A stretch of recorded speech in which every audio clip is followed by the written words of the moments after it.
Генератор Toyota начинаю разбирать. Арканкы резвалары бар. Обычно эле жумшак эле болот. Булар күч менен чечиштин кереги жок.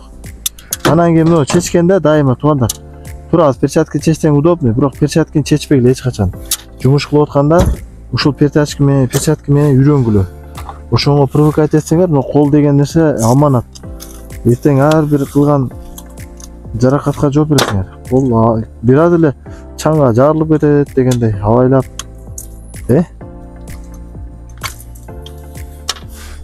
Капкагын ачасыңар, эми бул жерде маанилүү эчтеке жок, капкагын ачтың. Эми азыр потихоньку разбирать этип, детально текшеребиз. Пока мен полный ачып алайын системасын. Анан кийин түшүндүрөйүн силерге. Так, уже разобрали, оказывается, сейчас полный чечебиз. Оригинал менен иштеген жакшы жери мына карасаңар, шурпайвертко баары түшөт. Мына биталар бүт сатылат. Ушунун баарын алып алсаңыздар, жанын рахаты да. Анан о саморездар дагычы туугандар.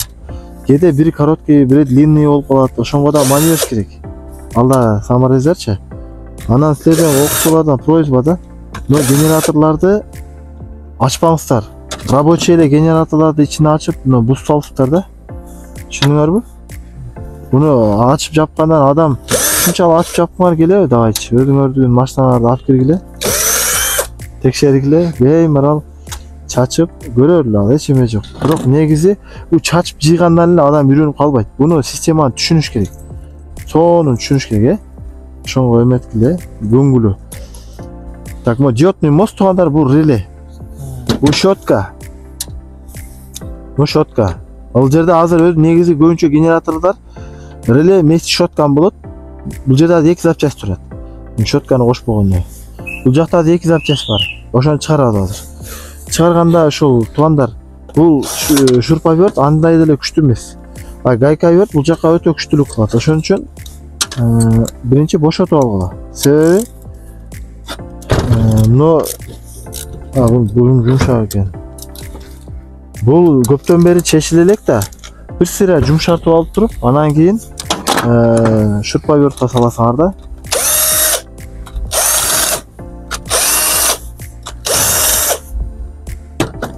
Анан бул болттарга да абайлайсыңар, эчтекени жоготуп жүрбөй дегендей.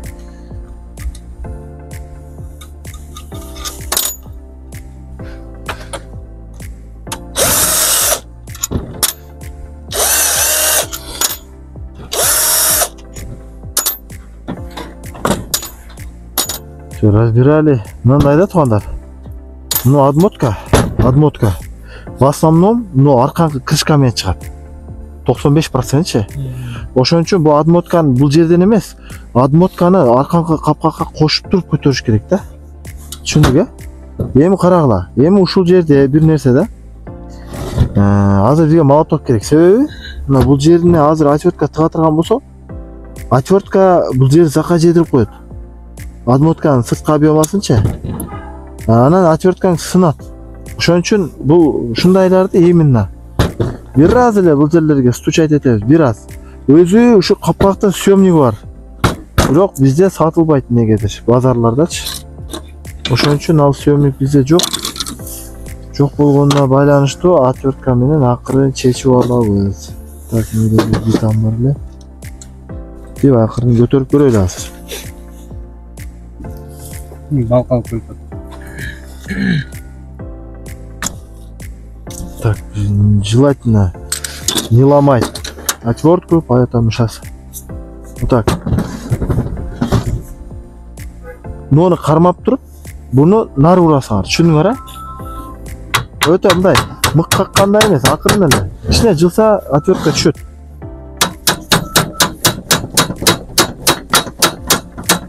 Өз негизи генератор урулбайт.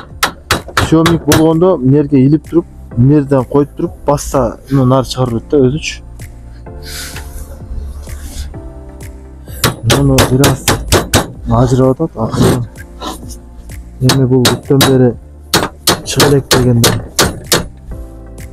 Так. Бир аз жылдырып алдык. Эми көтөрөбүз.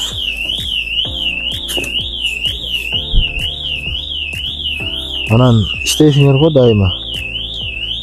Мындай одинокий иштегенге көңүлү да. Себеби бир адам кармап турат го дайым. Бир адам дайым кармап турганда адам ошоңо көнүп калат. Көнүп калат дагы уже алып жалгыз иштей албай калат. Так. Эми туугандар, кичине сабыр кылып чыгарып берем, а?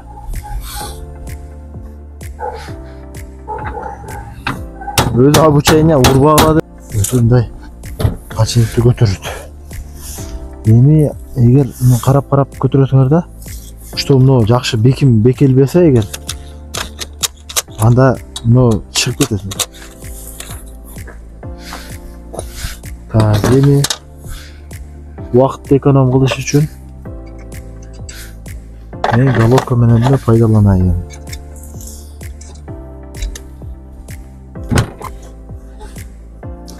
Адам шериктин кереги жок бу жерде.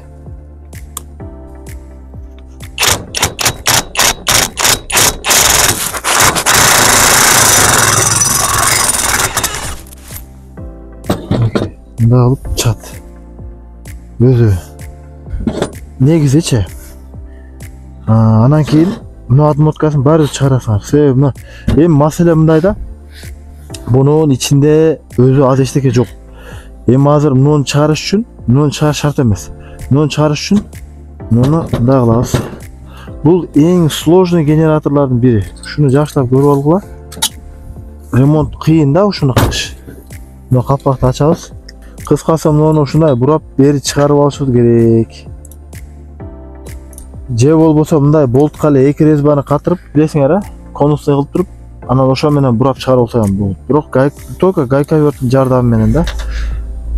Так, ал бул уже чөйрөсү кичинекей экен. Анан мындай өзү негизи угольник наборлор да бар. Угольник наборлор, анан өзү мен көбүнчө эле мындай чыгарбайбыз. Ошоңо баары инструмент да жок болуп атат буга. А так бул негизи кыйын эмес. Азыр принципке туруп шуну көрүш керек болуп атат да. Так, азыр мындай кылабыз жигиттер. Бир мына гайка менен кайра көрөйүн. Болбой баратса анан тегини кылайын. Мына жарымына салып, анан жарымына салып. Болбой деген,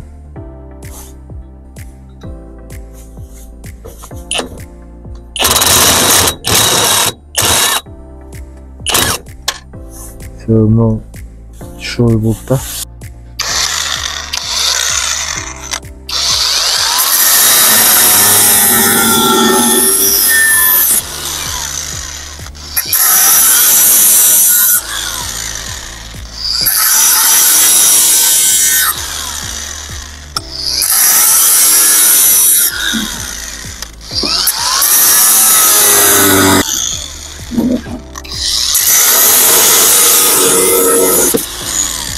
Беш керек.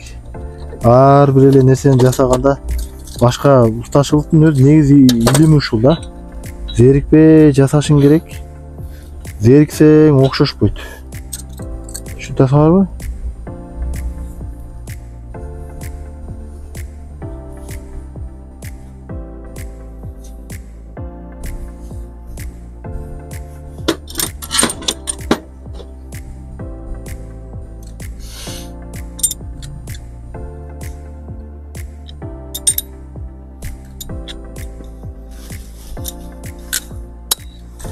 Эч качан зерикпеш керек.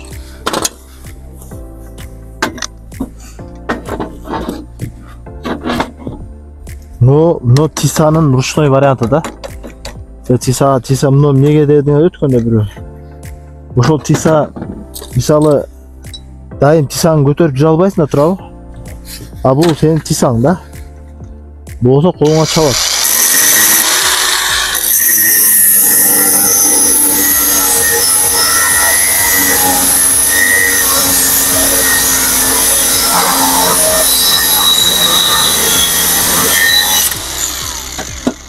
Анамдан карагыла. Эми мына максатка жетиш керек да. Эми жага салабыз эми. Бисмилла. Айна. Инструмент готов. Мынага шерик болду эми. Постоянно ушундайларды эми ушу менен чече беребиз. Наборго салып коебуз. Мынакей көрдүңөр а? Туугандар, бул эми бу менен өз мумга принципке турбай эле үйрөтүп эле жагып койсом боло берет эле. Простачы уста адам айласын таппаса вариант жок. Айталада турасың, өлүп калган, талкаланып кеткен, алмаштырыш керек, вариант жок. Бияк кичине сыйпаладың, жок, всё, ыргытып коюп башка алып келип салып берем деп айда 2 күн жатпайсың да. Всё, шуна бул эми жөнөкөй эле темир туугандар. Бул эч кандай бир ролу жок. Всё. Эми мынаны жерге коебуз дагы, көп адам муну чабат. Чаппа, почивник бар. Жерге коюп туруп, эгер күчүң жетпесе, но үстүнө 2 бутун коюп турупчу. Мындай зырк салмак кошсо чыгып кетет, бу чоң эле. Омен чыгарсаңчы ой. Аны менен деле чыгарса болот дейм. Аны нелерге илип зерикпей, мына мен секин басып, эми бул рабочий генератор. Вакытты туура пайдаланып азыр мен силерге көрсөтө берейин.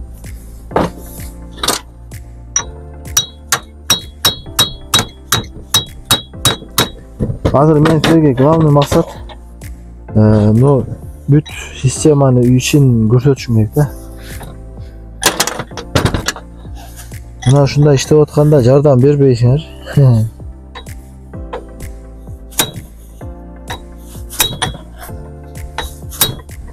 Жо тийбе. Жигиттер, мен силер менен тамашалашпай атам. Адам өзү жалгыз иштеп көнүш керек. Кадимкидейчи. Эч бирөөгө эме кылбагыла. Ишиңе түшпөсүн. Но кысатат адмотка. Мында 3 төр экен, адмотка. Генератор 3 деген 3 төр.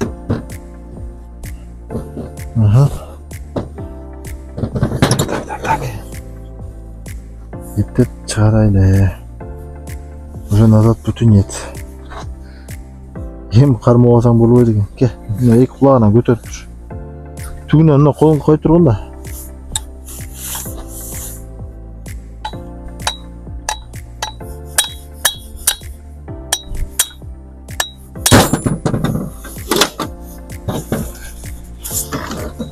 Вот, разобрали полностью. Эми кара. Жигиттер. Эми чыгаргандан кийин бул мынакей биздин якор, ротор. Ротордо мынакей бая темир, ортосунда мына 7 отмотка. Именно ошо 7 отмотка мынакей, бул боковойнан. Ну пластик көрдүңөрбү? Ушу пластиктин ичи менен бирөө бияка пайк болгон, экинчиси муну менен көтөрүлүп келип мунун астына кирип нуңго пайк болгон. Мындай айтканда мунуңго плюс-минус берсеңер, именно бул отмоткага ток келет дагы. Ток келгенде именно могу темир ушунга оролуп турган себебинен бул магнитке айланат. Анан муну магнит бул отмотканын ичинде чуркайт. Чуркаганда бунун металлына болгон реакциясынан жаралган энергияны бул зымдар аркылуу өйдөгө көтөрөт, ток кылыпчы. Эми текшерип баштаганда туугандар, мына биз тестер обычный эле. Тестердин прозвонкасын колдонобуз. Прозвонка мына баягы стрелка, диод. Ошого коюп туруп эле эми карагыла. Мына азыр корпусу дууп берип атат. Эми мына корпусу бул адмоткаларга тийген жокпу текшериш үчүн адмотка мына корпуска турган жерде текшеребиз. Анан корпуска урган жок. Демек, муну бири-бирине текшеребиз. Бүтүн. Адмоткасы бүтүн. Болду. Бул уже текшерилди. Байкайбыз, мына почивник турган жерлер таза, резбалары таза, коллектор оюлуп кеткен эмес. Именно шотка турган жери оюлуп кетет. Оюлуп кеткен эмес, таза. Болду. Буну уже рабочий чекеге алабыз. И бул коллекторду. Бул коллекторду дагы мына намотканыкы тоже мына бири-бирине лак бар, мына карасаңар. Ток өтпөй аткан себеби лак бар. Ошон үчүн мына арчылган жерине көрдүңөр а? Арчылган жерине. Но үстү али болгарка менен кесилген да. Бул бири-бирине контакт этип атат. А бирок ушу контакт этип аткан нерсе мына корпуска контакт этпеш керек. Корпуста минус бар. Корпуска урган жок. İçini карайбыз туугандар. Мында ичин карайбыз. Именно мына барабан если күйгөн болсо, мына жерден мындай пластмассалар күйүп, тарчайт этип, өз көзгө көрүнүп калат күйгөн нерсечи. Мына жактарда өзү ясно көзгө көрүнүп калат. Зака жеген жокпу? Булар бири-бирине прозонка болуп атабы? Массага урган жокпу? Тазабы? Болду, мунда алабыз. Эми ушул жерде бир подшипник бар. Анан тиги капкакта бир подшипник бар. Ушул эки подшипникти да текшеребиз. Бир подшипникти колуңарга салып туруп, колуңарды айлансаңар тунук боло берет. Бирок ушуну мындай бир удлинителди ичине салып, мына. Анан ушул удлинителден мына кармап, мына карагыла. Муну айлансаңар, эгерде баягында стук болгон болсо, колуңарга урат, дыр акырында үн чыкпайт, үн чыккан жок мынакей. Бирок ушундай абалда көп адам подшипникти алып айлантып берет, сезбейсиң. Именно темирде турганда, могу темирге урат, темирди колуң чөсүп жетет, дыр урганыча. Мында айландырганда возможно подшипник жакшы экен. Демек, оригинал подшипникте азыр бир аз стучит айтканда негизи бузулуп калат. Арзан подшипниктерчи. Ушинтип сезесиңер подшипниктичи, шашпай, потому что бир подшипниктин айынан кайрадан толук чачышка туура келип калышы мүмкүн. Жо, мындай буну алдык. Эми буну чыгара алайлы сөмүгүбүздү. Эч шашпайсыңар жигиттер, жумушту таза кылыш керек, таза. Эч бандай кылбаш керек. Чала кылбаш керек. Тем более генератор булчу. Генераторда шашкан кетпейт. Бул инструмент дагы иштеш керек. Буну аккуратный алып коебуз. Бүт эле инструменттерди абайлап дегендей. Эми мунун бул жерде бир буюму бар. Көрсөтө кетейин, мынакей. Жүргөн нерсе. Мына бул нерсе. Бул подшипниктин защитниги. Подшипник коюлгандан кийин анан муну коюлат. Буну керек эмес экен да ыргы түрбөгүлө. Бул ошол мына бир жагында мына бир жагы тегиз жагы менен подшипникке кагылат. Бул шайбага окшош эле, бирок кирет ошо именно бул подшипникти защита кылат. Эми буну дагы туугандар. Эгер бул кирбесе, кирбейт экен да ал. Удлинителге мына либо бир металл аттуугача, темир аттууга салып туруп, анан муну айланып токтогула. Плотный керек, бул чөтө бош болуп атат.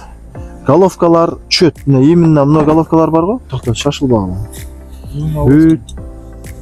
Шашылбай. Мен азыр өзү ушуну эми карагыла. Ушу инструмент менен жумуш бүтүшкек болуп атпайбы? Ушу инструмент менен тоо ташта калып кеткенсиң. Демек ушу инструменттин өзү менен бүтүрүшүбүз керек. Азыр шашылбай тургула.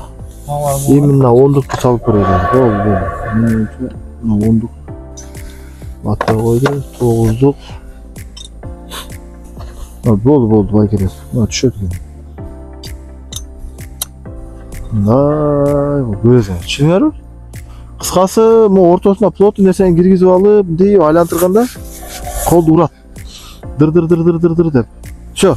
Короче, эки подшипник бүттү, экөөнү текшердик, бүттү. Эми самый важный кимде фонарик бар? Диод текшеребиз. Так, ушундай жагып тургула. Жумуштан кийин теория болуп атат. Бул диодный мост жарылып кеттир. Именно диодный мосту мына карагыла. Мына шотканы алып коечу. Шотка, эми шотка мына шоткасы барбы? Бар, болду. Шотка бүттү. Эми мына релени эгер азыр карагыла. Бардык адмотка таза, ротор таза, диод таза болсо, анан реле алмашат да.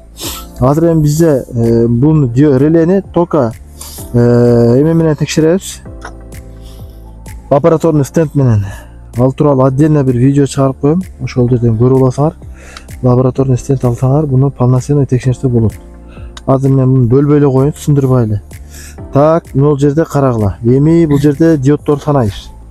Мына 1 диод, 2 диод, 3 диод, 4 диод, 5 диод, 6 диод, 7 диод, 8 диод, 9 диод, 10 диод, 11, 12. Көрдүңөр а? 6 минусовой, 6 плюсовой. Эми диод текшергенде бизге именно диоддордун учунда лак бар. ошол лактарды болгарка менен артышыбыз керек. Эгер артышпасак, анда бул лагынан өтпөйт. Ошол жерде дагы бизге болгарка жардамга келет. Эми азыр сынык экен. Мен муну текшерип көрсөтөм. Мына бул жерде лак турат, мына лак. Ушунун бардыгын башын мына болгарка менен акырын эле мында таштеп чыгабыз.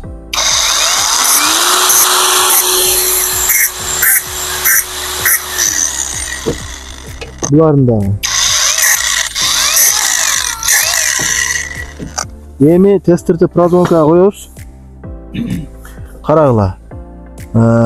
Бул диод кайсында турат? Мына плитада турат, а? Эми мына ушу плитага бир жагын коебуз. Эми точно масса болду текшерип коебуз. Бар. Эми мынга коебуз мынакей. Диод прямой болуп калыптыр. Диод прямой болбош керек. Диод азыр бир частота көрсөтөт. Мына эчтеке көрсөтпөдүбү? Демек, муну алмаштырганда мынакей 556. Ушул диод иштеп атат, түшүнүңүздөрбү? Диод прямой да болуп калбайт, бирок мындай сопротивление көрсөтөт. Ушу көрсөтүп аткан нерсеси азыр иштеп атат. Именно ушул диод рабочий азыр. Мына бул жагынан текшерсек, мына эчтеке өткөрбөйт. Себеби диод бир эле тарапка өткөрөт да. Эми мына бүтүнүрөөк диоддорун текшерели. Мына бул диоддор карагыла. Эми бул диод, мына диод кайсында турат? Мына пластинада турат. Демек, мына пластинада мына кагылып турат. Эми карагыла. Муну текшердик, эч нерсе жок. Муну текшердик, эч нерсе жок. Муну текшердик, эч нерсе жок. Муну текшердик, эч нерсе жок. Муну текшердик, эч нерсе жок. Муну текшердик, эч нерсе жок. Эми мына шупту алмаштырабыз.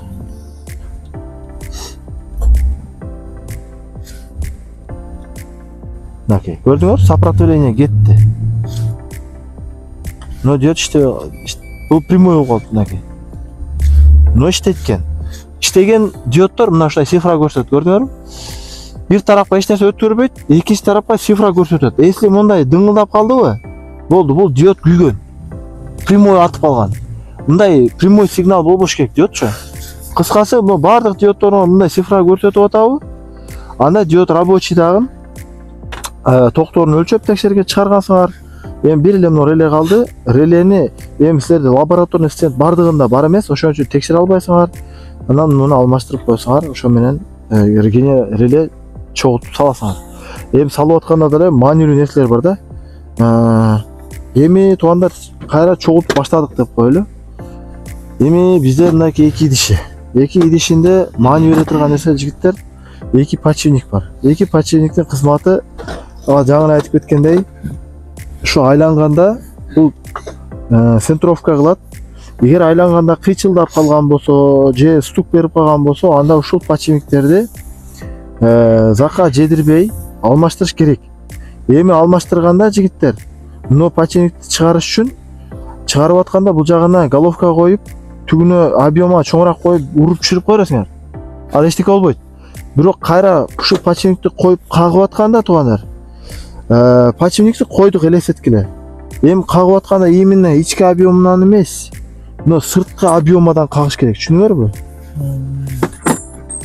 Подшипникти мына сырткы объемадан, түшүнүңөрбү? Сырткы объемадан каксаңар, ошондо подшипниктин ортосуна удар тийген жок, закка жебейт. Эми ушул жер кайсыл жерге түшөт? Эми ушул мына валда арткы бөлүгүнө түшөбү? Эгер мына ушул жерде кандайдыр бир ржавчина болуп, кир болуп калган болсо, ошону гладкий кылып тазалап койсоңор, ушул жерге жакшы түшөт. Кыйнабай. Полный тазалайсыңар и ошону түшүрөсүңөр тырк. Биринчи өзүм шкиф жагы тагылат. Мен негизи подшипникти кандай тагыш керекин айттым да, бул жагы деле ошондой.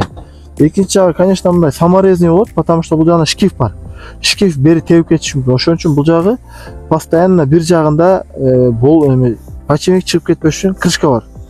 Крышка эгерде саморезин сарбайт этип алсаңыздар, буну чыгарыш аябай кыйын. Ошон үчүн оригинал набор сөзсүз керек ушул жерге.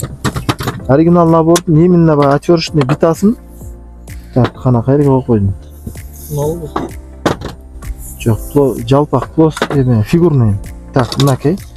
Мындай номери No2 деген, түшүнүңөр, No2 деген. Мынакей No2. Именно ошо отвертка түшөт. Саласыңар, саморезине коесуңар. жигиттер өтө катуу эмес, акырын эле мындай.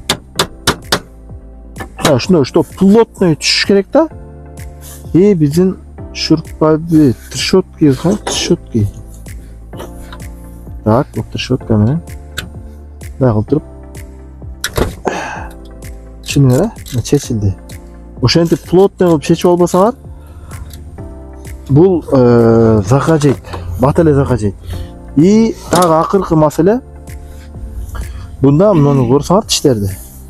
Именно ушу зубчиктер туугандар генератордун ичин охлажденияны камсыз кылат, муздатат. Мындай айткандачы, ушулар бар, генератор ысыбайт. Генераторду алдынан дагы, артынан дагы дайыма шамал кылып, генераторду музда кармап турат. Эгер ушулар ийилип, мындай болуп калган болсо, генератор ысый баштайт. Же болбосо, мына алдында турган, мына ушул жерде тешиктерден вентилятор аба кирип кетет да. Ылай болуп, май болуп, мына тешиктер жабылып калган болсо, уже ичине аба кирбейт дагы, ичинде температура пайда болуп, мыналар күйүп кетет. Ошон үчүн генератор грязь, суу, топурак жаман көрөт да. Эгер суу тие турган болсо, кичине топурак кармайт, дагы суу тийсе, дагы топурак кармайт, отуруп, калындашып отуруп, мунун бетин жабып кетет. Вот ошондо генератор бузулуп баштайт да. Кайра сборка кылгандай починигин текшерип, уже ошо менен обратно чогултуп бересиңер. Чогултканда туугандар, кээ бир ушундай машиналар бар. Но отмоткасы чыкса, кайра регулировка кылып салынбайт да, өтө кыйын. Ошон үчүн эгер отмоткасын чыгарган силерге кыйынга турса, желательно чыгарбай текшергенге аракет кылгыла. Потому что отмотка өтө эле аз эле нерсеге закка жеп кала берет да, отмоткасычы. Ошон үчүн мен дагы чыгарган жокмун. И вам тоже ошо советую, ошон туура мамиле кылгыла. Бул болсо, мына өзүндө болту өзүндө да. Кайра өзүн катырасыңар. Гайковерт күчү жеттиби? Кайра гайковерттин катырып койгон күчү жетиштүү. Анан тистага кымчып, ан сайын кыйналып, анын кереги жок туугандар, Самодельный головкабызды алабыз. Муну размер кылып кыркып койгонум, именно головкага салганда, мынакей. Но жер стоп кылат дагы, болт ичкериге кирип кетпешин камсыз кылат. Размер өлчөп атканым, ушуну өлчөп аткам да. Кайра ушуну саласыңар. Салып алгандан кийин, мондон кармап катырбагыла жигиттер. Себеби силер ушуну катырып атасыңар. Бул жагына кармагыла. Колуңар айлантырбайт, гайковертчө. Гайковерт акырында урганча айланбайт. Болду, ушу жетиштүү туугандар. Опа. Эми муну самоделкабызды алып коебуз. Болду. Анан мунун өзүнүн капкагы болот, атайын бул жака кир киргизбеш үчүн. Ошону кайра салып коебуз. Себеби ал жеринде почивниги бар да, ичинде майы бар. Өзүнө суу кирип кетиптир. Негизи айтам да, ачтыңарбы, кайра орундалып жаап койгула. Анан мына генератор не рабочий болсо ham кайра чогултуп атабыз. Неге? Что карагыла, мына эч жака тийбей турат. Ал мен ушуну просто плотный жапканды үйрөтүп коеюн деп атам да. Мына задний капак. Задний капакта силер чыгарып атканда, бул бир жагында кичинекей резьба, бир жагында чоң тешик, көрдүңөрбү? Именно муну чыгарган распиновкаңарды унутпагыла. Эгер чыгарган унутуп койсоңор, уже тетир болуп калат. Түшүнүпсүздар да? Ошонго көңүл бургула. Көбүнчө көп адам чыгарат да, айландырып салып алып эле генераторун катыра албай жүрөт ордуначы. Ошонго мындай маани бериңиздер. Биз муну чыгарганда съемник менен чыгарып турабы? Эми муну урбай, какпай киргизишке аракет кылыш керек. Себеби биз качан молоток менен урганда, бул мында баягы из калат. Азбы көппү, по-любому калат. Ход оригинал болсо дагы. Биз эми муну кол менен аракет кылабыз. Кол менен мындай мына көрүңөр, зажим сыяктуу эки боковойнан кармап туруп эле. Адам өзүңөр салмаңарды басып. Анан дагы бир лайфхак. Ушинтип киргизе албай койгонуңарда, но если болтту жетсе, резьбасына илешсечи, ушу резьба менен тарса болот. Анан биздики резьба жетпейт экен. Демек, дагы бир аз киргизиш керек, 1 сантиметр эптеп. Анан болттар менен баланс кылып тартып таштаса болот да. Анан эми буну негизи биз баягы пресс бар го. Пресске эле эмнерге головка коюп эле акырын тип киргизип коебуз. Эми азыр бул жерде пресс жок. Анан бул генератордун деле бизге кереги жок. Бирок туугандар, ушуну ушинтип бир аз карагыла. Киргизе албай, өчөшүп, уруу жүрбөгүлө. Бул жагыначы. Силер уже урдуңарбы? Бул генератор инвалид болуп калат. Азыр мындан бир жолу бар. Эми азыр мен азыр шарт жок, бирок чыгарып туруп, ошо именно могу тууган жерди бир аз да 2000дик, 1,5 наждак менен мындай тазалап туруп, майдан выды бар го. Темирге бир тыт деп чачып туруп, киргизсе дрык деп кирип калат. Полныйчы мындай. Сыйдан жергечи. Ошоңо көңүл бургула. А выды өзү кургап кетет. Бир айланганда эле выдын жок кылат, ошо менен сон болуп калат. Просто бул мындай генератор өзү чапкылап иштелбейт.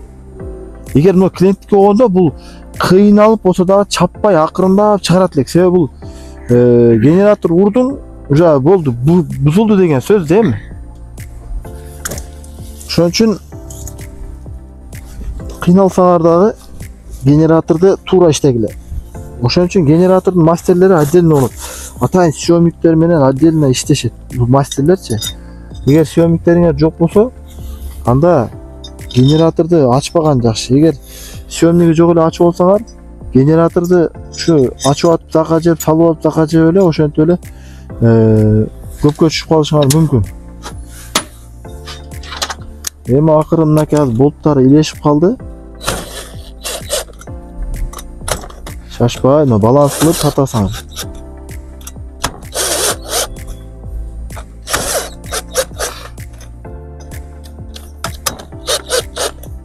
Эми мен о силерге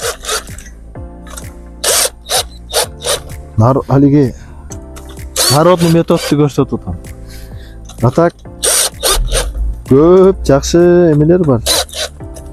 Шарттар бар. Азыр мен ушу 4 кичинекей болт менен баланс кылып тартып кетип атам. Азыр ичкерге кирип баратат да.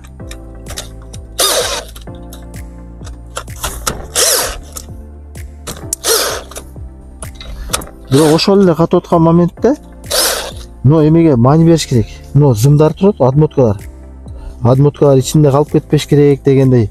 Бүт бар маани берип, туугандар. Мындай кандай чачтык? Дал ошондой кылып жыйганды кызыгайлы да. Мен ушул завод сармакта иштегенге өлө кызыгам да. Завод кылды, ошондой кылыш керек деп элечи. Андан башкача кылып койсоң өмүрү кыскарат деп мен техника көз карашым ошондой да. Любой нерсени если завод айтканда кылып туруп аткарсаң, заводдай баары завод да 100 жылдык тарыхы бар, көптөн бери техника чыгарат. Уже билип калды, кандай кылсаң нито болот, кантсең жакшы болот. Уже ошон үчүн дагы мен ошонго аракет кыла берем. Үйрөнсөм да ошентип үйрөнөйүн, кыйын болсо кыйын болсун, чоңураак уста болоюн депчи. Силерге дагы ушундай. Адны генераторду карагыла, чачып жыйганча канча убакыт кетирдик, канча съемка деле видеодон билинет. Мына ушундай кыйын болсо да туугандар, мындай нерселерди до конца. Мен муну катырганда бир эле нерсени көрсөткүм келип атат. Ошон үчүн кайра катырып атам. Мына катырып бүттүң да. Главный цилиндр бүттү. Ошол мезгилде генератор оор айланып атат, көрдүңүздөрбү? Оор айланып атат. Эмне себептен? Себеби эки подшипник азында кысып калды. Ошону эгерде мындай жыгач нерсе болсо, мынга эле жыгачты коюп туруп, акырын эле мындай стучать этип койсо, эки подшипниктен кой берет дагы, анан могу жумшак айланып баштайт. Түшүндүңөрбү? Себеби алиги салганыңарда азыр эки жактан тең кысып калды. Кысып калганда катып калат. Аны өзү антип стучать этпесеңер деле просто мындай силер билип коюшуңар керек да. Муну кармап туруп, муну кармап туруп. Баягы башында кандай кылдык эле? Ошондо алып текшерип коюшуңар керек, түшүнүңөрбү? Эч жерге тийбей атабы, дурулдап урбай атабы, болду. Ушу главный сону чогулуп бүткөндөн кийин анан мунулорду салып туруп эле саморезерин бурап койсоңар, маселе бүттү. Генераторду главный ачып чапканда муну цилиндрди жакшы ачып чабыш керек. Муну цилиндр закка жедиби, болду. Кыйнайт. Болду, ушу сабак.